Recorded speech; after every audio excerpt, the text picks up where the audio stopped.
Dito tayo mga kababayan sa nakakaiyak na balita. Ano yan, Mr. Maravillas, na nakakaiyak na balita?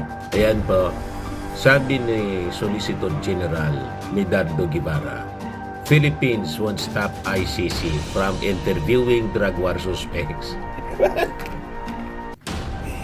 Nalangan na, Mr. Maravillas, nakakaiyak yan. Talaga pong nakakaiyak. Nga, Ito yung totoong nakakaiyak, mga kababayan. Kung nagkaroon ng tinatawag na crocodile tears, Nagpapagal mga balita at matabagay sa mga Israeli opinyon para at paglalanta sa katutuhan. What to see is what to get. Unisan. si Senator Bato de la Rosa, nang ikudita po si Mig Subiri as Senate President, may payakap-yakapad, mga kababayan, si Bato, at umiyak talaga siya po. Ito nga po, umiyak siya habang niyayakap-yakap yung asawa ni Migs. Yan pala, kasama siya sa pumirma para ikudita si Migs. Crocodile tears pa.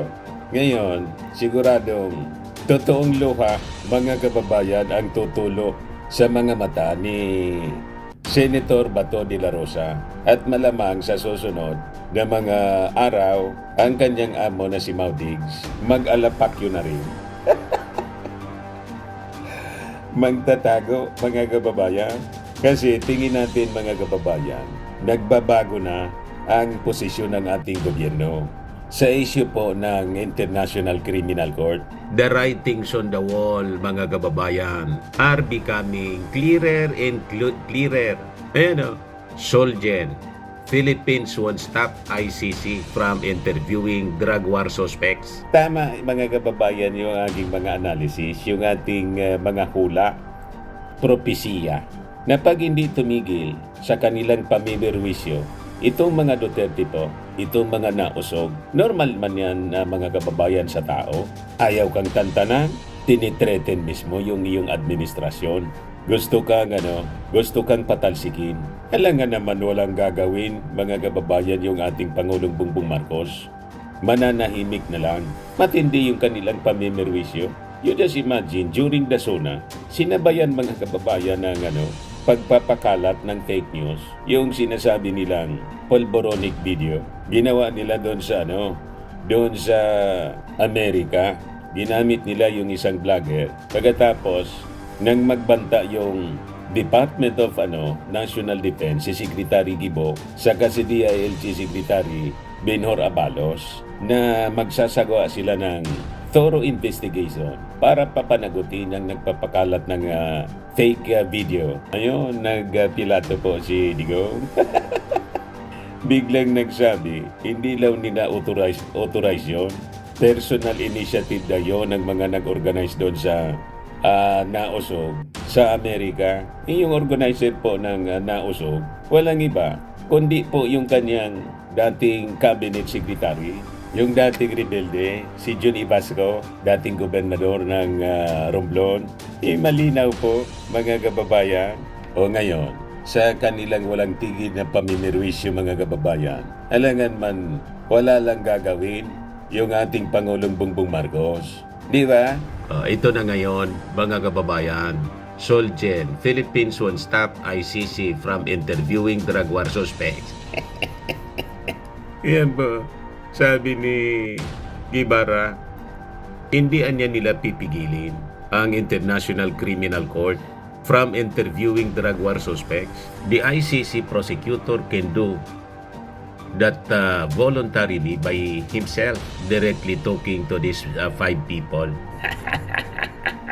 alam na kung ano ang ibig sabihin nito. Balikan natin, mga kababayan, yung ating kwento na nakakaiyak. Ayaw ninyong tantanan, ayaw ninyong makisama sa ating Pangulong Bongbong Marcos. Ginawa kayong ka-unity. Pagkatapos, ganito yung gagawin ninyo.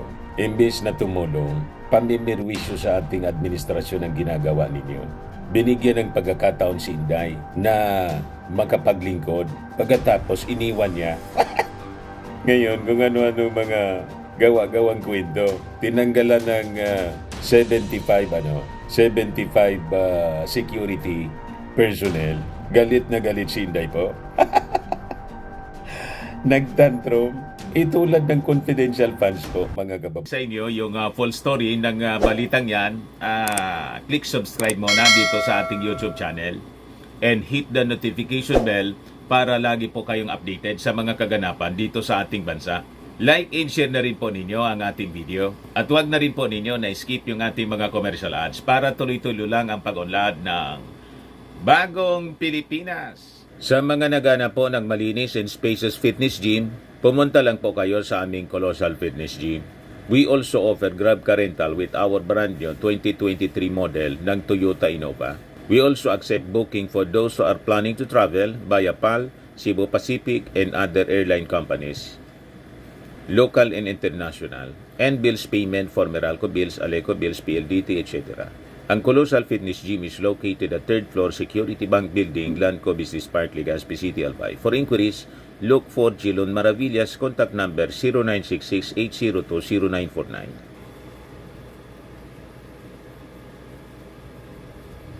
Yan po yung aming Innova. Lagi na pong matao sa amin.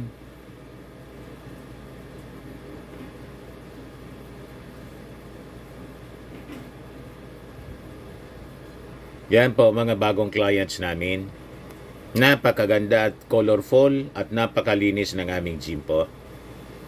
Pati mga foreigners po pumupunta sa amin, mga British tourist po sila dito sa Legazpi. Na-set up na rin po yung aming mga brand new gym equipment.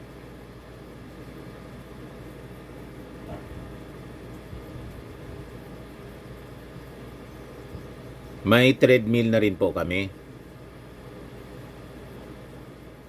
Ito naman po yung bago naming product na binibenta online.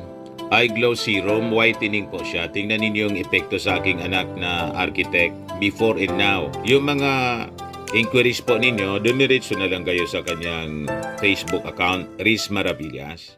Ito naman po, Firmax Firming and Lifting Cream, pinapahid po sa mga pulses in affected area. Mainam po sa paninigas ng mga kaso-kasuan. Ito naman po, Automax Radiant Serum. Sa mukha naman yung application, anti-aging po siya. You will look 10 years younger than your age. Sa mga cancer patients naman po, baka lang gusto ninyo itong itry. Neng siya red mixed fruit drink.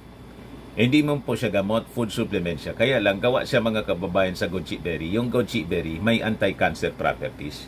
O ngayon, yung mga inquiries ninyo, dumiretso na lang kayo sa aming messenger sa Facebook para masagot namin agad.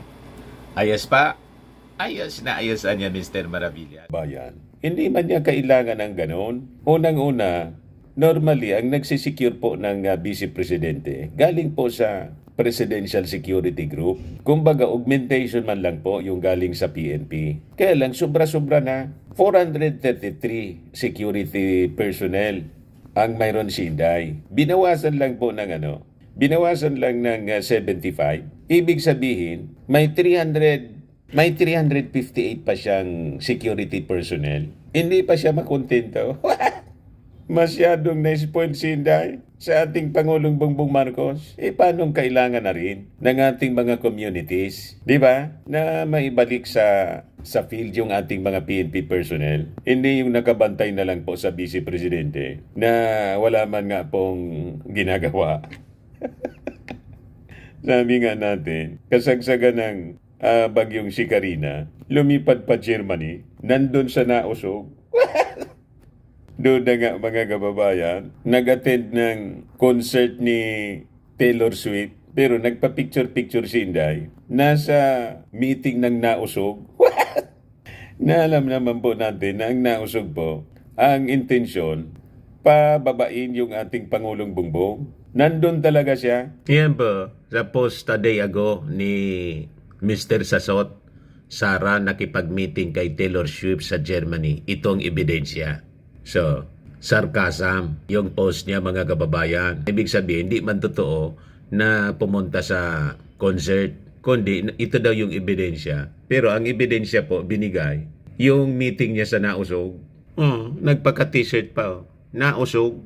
So inuna pa ni Inday ang makipag-meeting sa mga grupong nausog kaysa tumulong mga kababayan sa mga nasalanta ng Karina dito sa ating bansa. So pang personal na interes niya ang iniisip, politika, na ang intensyon ng nausog po, patalsikin yung ating Pangulo at siya yung iupo.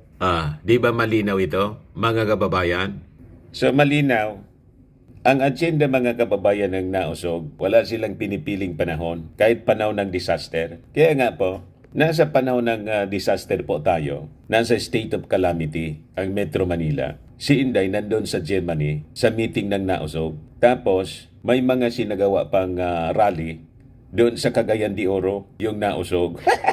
Alang pinipili pong panahon. So, going back sa ating topic, masisisi ninyo yung ating administrasyon kung ganito yung mga aksyon mga kababayan. So sa tingin ko, it is justified na I think kailangan tuldukan na po ang patuloy nilang pang-aabuso sa ating gobyerno at lalo na po sa mga naging biktima sa madugong drug war ng previous administration. Kaya ito na nga po yung balita dito. Sabi ni Solicitor General Medardo Guevara, ang Pilipinas anya won't stop ICC from interviewing drug war suspects. The Philippine government will not obstruct the ICC prosecutor from interviewing the 5 newly identified suspects linked to alleged crimes committed during the Duterte administration's bloody anti-narcotics campaign. This has been confirmed by Solicitor General Medardo Guevara sa interview mga kababayan ng One News, The Big Story, kahapon ang gabi, saying that the government will not get in the way of the ICC prosecutor. Kung noon mga kababayan, sabi ng ating Pangulo, hindi makikipag-cooperate sa ICC kasi hindi na tayo member. So hindi niya tayo makikipag-cooperate. Ngayon, iba na po yung sinasabi ng kanyang Solicitor General. So alangan man magsalita itong Solicitor General mga kababayan na walang basbas sa ating Pangulong Bongbong. Siguradong sinabihan ng ating Pangulo, bala ka na niya kung ano yung naayon sa batas. O diba? Malinaw yun. So makikita ninyo ang pagbabago. So tama yung ating mga analysis. Nasabi natin, malamang magbago bigla ang posisyon ng ating Pangulong Bongbong Marcos sa issue ng ICC. Pagpasok ng ICC dito, dati hindi makikipag-cooperate. Ngayon, hahayaan na. So, anong ibig sabihin nito? This is, mga kababayan, a clear writings on the wall. Sabi sa Daniel, mene mene tekel o parsin. Ibig sabihin, your days are numbered. Tinimbang ka, ngunit kulang. Dapat ka ng tuldukan. Yan ang sabi po sa writings on the wall. Nasobra na ang pang-aabuso ng mga taga-Finta Kingdom. Kaya ang kanyang kaharian, ang kanyang paghari-ari, dapat na pong tuldukan. Naintindihan na ninyo? Magbasa kasi kayo ng Bible. Mene mene, tekel, o parsin. So hindi niya po hindi nila haharangin, hahayaan lang ng ating gobyerno. The ICC prosecutor can do voluntarily by himself, directly talking to these 5 people. He stressed, however, that the government will not be assisting the international prosecutor in the investigation. Hindi niya tutulungan, pero hahayaan.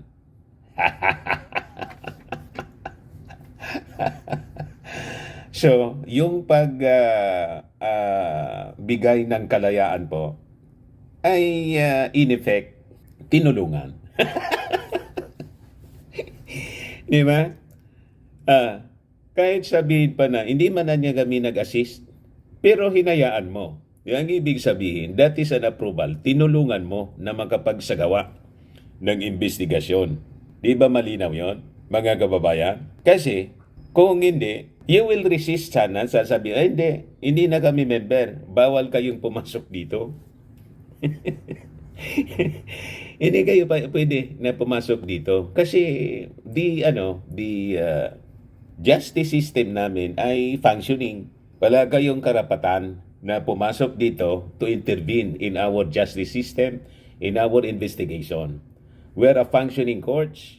hindi tayo failed state, gumagana ang aming hostisya. Di ba dapat ganon? And in fact, that is the position dati ng ating Pangulong Bongbong Marcos noon, nung maganda pa yung relasyon. Hindi pa nagre-resign si Inday at hindi pa lantaran mga kababayan. Although sumasama-sama siya sa mga rallies, nagnausog asking for the resignation ng ating Pangulong Bongbong. Pero hindi pa ganito. So makikita ninyo ang pagbabago.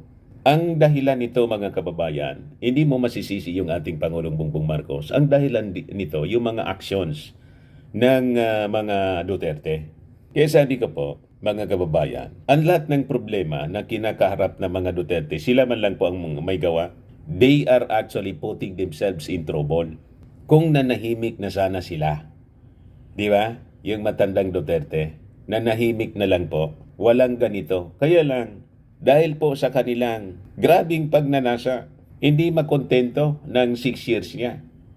Gustong magdikta sa ating gobyerno. Nasobrahan ang kanilang paniwala kasi weak leader yung ating Pangulong Bongbong Marcos. Kaya nilang magdikta, i-manipulate, kamutihin, na ano po nila, na miscalculate nila. This is a miscalculation sa kakayanan, sa pwedeng magawa ng ating Pangulong Bongbong Marcos. In-underestimate nila. Weak leader ang tawag nga eh. Yung kanyang vlogger ang tawag sa ating Pangulong Bongbong, kuting. Pinagluluko ninyo yung sarili ninyo. Marcos yan. Ang Marcos po is strong leader. Mananalo ba yung ating Pangulong Bongbong Marcos, mga kababayan, kung hindi strong leader? Kaya nga, imbis lumaban si Inday, mga kababayan, sa pagkapangulo, nag-slide siya as Vice President despite yung kanyang tatay po ay presidente. Kasi sabi ko nga, kung naniniwala sila na kaya nilang ipanalo si Inday, di sana lumaban sa pagkapangulo. Di ba? Niluluko lang kasi ninyo yung inyong sarili. Nasobrahan kayo ng tiwala sa inyong mga sarili. In-underestimate ninyo yung tao. Ngayon, tingnan ninyo ang nangyayari sa inyo. Di ba trouble? Iyan na trouble na kinakaharap ninyo po. Kayo man lang po ang may gawa. So sabi dito sa balita, Philippine government through the President has repeatedly stated that we have no legal duty to cooperate or to lend assistance. But that does not mean that the ICC prosecutor cannot continue his investigation. He can do so, and he can interview these 5 people directly.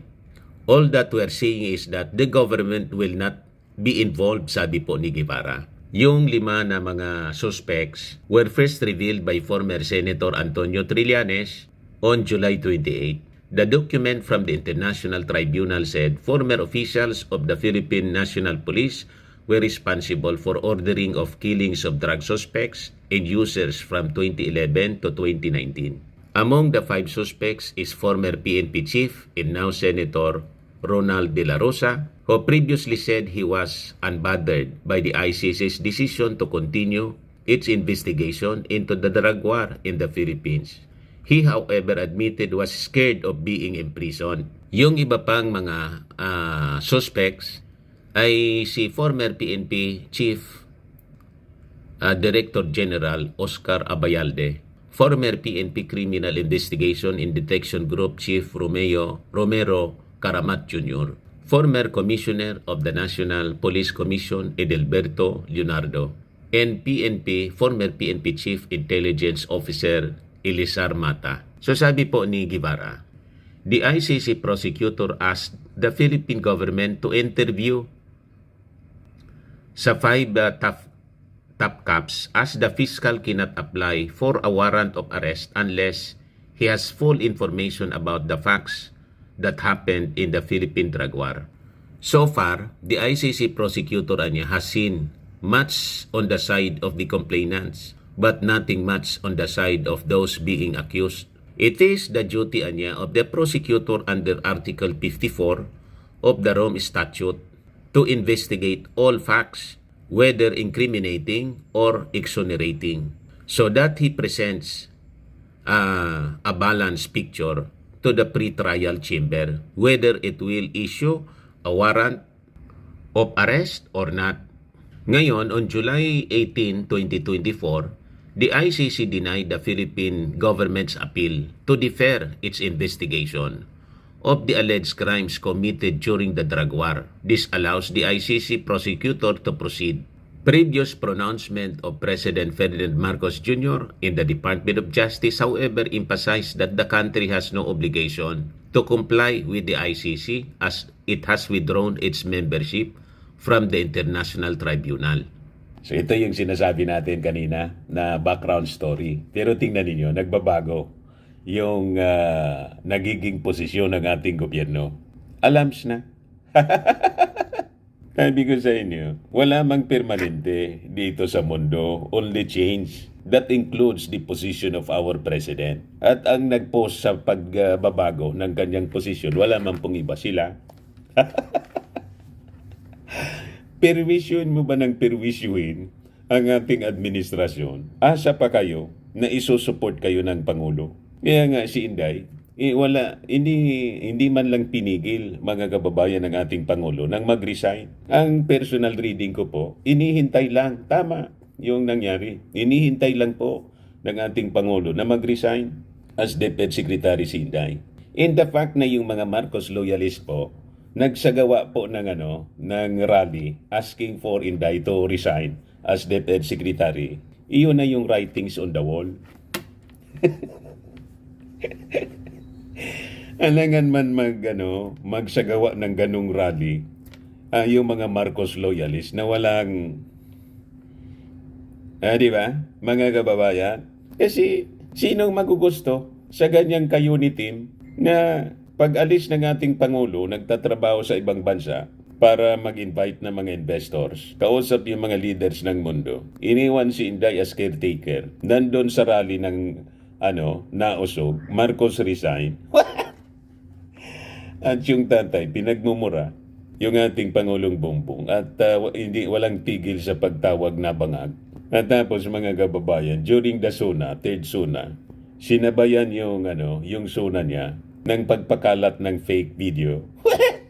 Asa pa kayo? Tapos pinapalabas kayo, pinapalabas nila, inaapi si Inday kasi tinanggalan mga kababayan ng 75 security personnel galing sa PNP. Sobra-sobra na po yung kanyang security.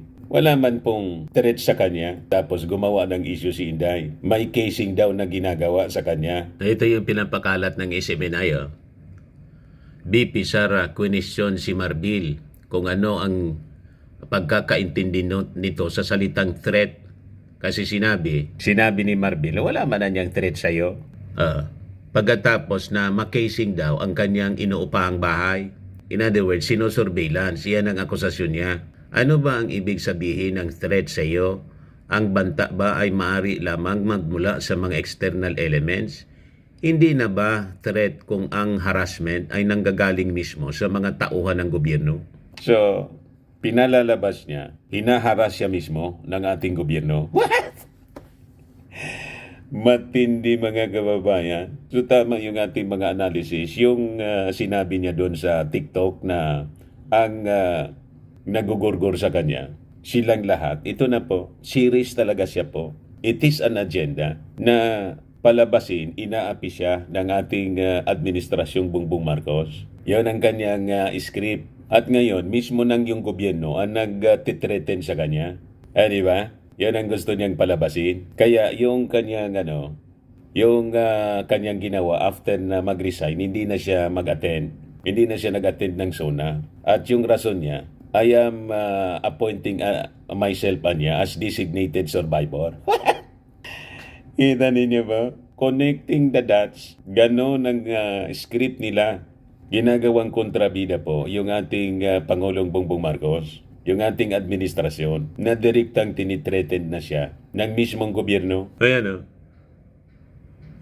Hindi na ba threat kung ang harassment ay nanggaling mismo sa mga tauhan ng gobyerno? Di ba malinaw po ang script? Maniwala po sa kanila. Sila mismo yung open, yung threat na ginagawa sa ating administrasyon. Ginagatungan yung armed forces, yung PNP. Kaya nga po, yung pagtanggal ng 75 security personnel, justified yun. Kasi baka magkabakbakan po Mismong yung mga security ni Inday pagkatapos ng ating gobyerno, maging parang private army na ng Vice Presidente, yung mga pulis. Kaya nga po, ang ginagawa po, nire-reshuffle po siya.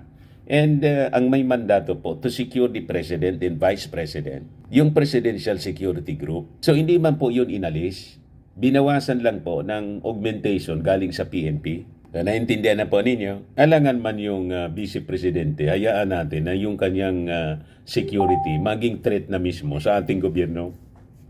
Hayaan ba yan ang ating Pangulong Bongbong Marcos? Di ba hindi? Alam na alam natin, lantaran po yung kanyang pamilya. Gustong patalsikin yung ating Pangulo sa Palasyo Malacanang. Hindi man nila tinatago po. Sinasabi mismo sa mga nausog rallies. So, yun po mga kababayan. Huwag kayong nagpapaniwala sa mga sinasabi nila. Kaya sabi ng isang congresswoman po, childish tantrums niya si Inday. Para niyang bata. Yan sabi dito. San Jose del Monte City, Lone District Representative Florida Rida Rubes has brushed off as mere childish tantrums, theatrics on bodyguard issue. Yan ba? Yung sabi po ni Rubes, the truth anya is her security contingent dwarfs the number of policemen assigned to cities. The COA, Commission on Audit, says so in its latter report, the lady lawmaker said in statement kahapon po. Sa COA 2022 annual audit reports of the Office of the Vice President, about 433 security personnel were deployed only for Duterte, an increase of 455 from her predecessor security detail. Matindi po. Panahon po ni Leni Robredo, 72 lang po ang security na naka-assign sa Vice Presidente. Imagine, sa kanya po, 433, binawasan lang po ng 75, nag-tantrums na si Inday. Ang ibig sabihin, may natitira pa sa kanya na 358 security personnel. Kulang pa ba yun? Para na siyang may private army. Yan po. Truth is often surrounded by a bodyguard of lies, says a famous saying. In the case of the VP's childish tantrums against the mob to reduce by little her garrisons of guards, she has muddled the issue, supplanting facts with theatrics, sabi po ni Robes, chairperson ng House Committee on Good Government and Public Accountability. What is also undeniable is that she has number of bodyguards more than all previous VPs of the land combined. Some VPs had a proactive detail that can fit in van. Hers would need 3 Airbus planes filled to the rafters. 3 Airbus po ang security personnel ni Inday. May reklamo pa siya. So ano ba? Bakit ba ganyan karami? Akala ko ba mahal na mahal siya ng mga supporters niya? Kaya di ba ang pinagmamalaki ni Inday? Bakit ganon? Sino ba yung nagtitreten sa kanya? Tapos ina-accuse niya yung gobyerno mismo daw yung nagtitreten sa kanya. May ganon po. Robes questioned why the Vice President continues to insist on having a layer and layer of security blanket to move around surrounded by a phalanx of guards. Volume is what distinguishes a protective detail from a private army. And her insistence to have a battalion of guards betrays her real motive. Hindi yun nahayaan ng ating Pangulong Bongbong Marcos. Baka pagdating ng oras, ginamit lang po yung kanyang security to threaten the palace. Di ba? So magkakabakbakan po. Mahirap na yung ganon. Yung mga Duterte pa naman po, laging bukang bibig, lalo nang tatay. Hindi daw sila magpapahuli ng buhay. Di ba? Tulad ni Pacquiao po, hindi magpapahuli ng buhay. Nagtatago. Gusto niya niyang hustisya dahil sa mga kaso laban sa kanya. Ayaw man po umarap sa korte, sa hustisya. Paano ka magkakahustisya niyan? Wala kang paniwala sa magiging desisyon ng korte. Hindi ka na naniniwala. Boss dito, pati sa Amerika. Yung Amerika, wanted din siya doon eh. Ngayon, balikan natin yung ICC issue. So ito na nga po, mga kababayan, yung sabi ni Guevara. Kumpirmado niya, there is a communication. There is a request from the ICC prosecutor requesting assistance from the Philippine government to facilitate the interview of 5 individuals. Guevara noted that the interview could be done at The Hague o dito sa Pilipinas mismo. Guevara disclosed that his office has already recommended a reply to the ICC request, but the final decision niya would come from the office of the President. So, depende po yon sa magiging imprimatur ng ating Pangulong Bongbong Marcos. Kaya umayos po kasi kayo. Masyado kasi kayong nakakalalaki. Sumubra Minamaliit ninyo masyado ang kakayahan ng ating Pangulong Bongbong Marcos. Huwag ganun kasi. Ayan man lang po mga kababayan. Ako po si Dante Maravillas. Bye-bye. God bless.